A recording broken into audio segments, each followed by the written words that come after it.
Salut et bienvenue sur la chaîne. Et si vous êtes là pour la première fois, sachez que ici, nous parlons du business du pressing et du repassage. Aujourd'hui, nous sommes à notre 4e épisode du lancement de notre business de pressing. J'ai choisi pour vous le sujet sur les machines à laver bien sûr. Donc, pour rentrer dans le vif du sujet, je vais vous parler de plusieurs types de machines. Il y a des machines à laver, il y a des machines à sec, il y a des machines à essorer et il y a un sèche-linge. Donc il y a 4 types de machines. Mais ici, je vais vous parler des machines à laver.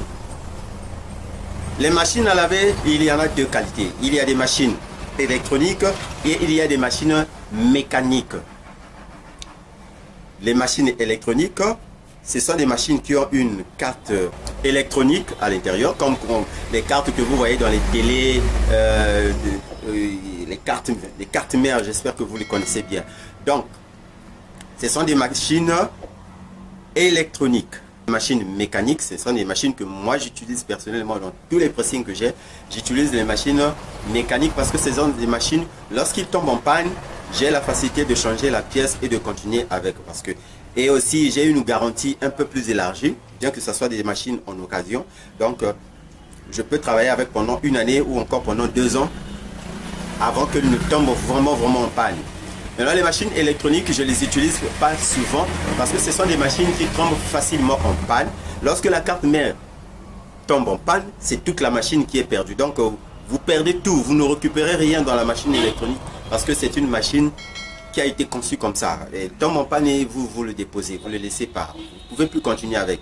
Or, les machines mécaniques, ce sont des machines que lorsque vous vous mettez à travailler avec et que ça tombe en panne, vous avez la facilité de changer une pièce et de remplacer une autre et continuer avec. Et je vous conseillerais aussi d'avoir un bon technicien, un technicien qui connaît vraiment bien son travail. Et celui-là, lorsqu'il se met à travailler chez vous, il connaît les pièces de rechange, il peut bien bidouiller pour que les machines ou encore les fer à repasser puissent être toujours en bon état. Et je vous parlerai aussi des fers à repasser dans une autre vidéo. Mais quelles sont les marques des machines que vous pouvez avoir chez vous pour un effet durable? Eh bien, les marques, ce sont les marques de machines. Je vais vous donner 2 marques de machines que vous pouvez acheter. Je précise que pour les avoir, il faut avoir ça. Il faut aller chez les personnes qui donnent des pièces en occasion d'Europe. Nous avons nos amis qui quittent l'Europe et qui viennent ici en Afrique et ils vendent des occasions d'Europe comme ça. Vous achetez chez eux, vous pouvez trouver des machines mécaniques comme ça à 150 000 francs que vous pouvez avoir à bon prix. À ces prix-là, c'est un prix normal.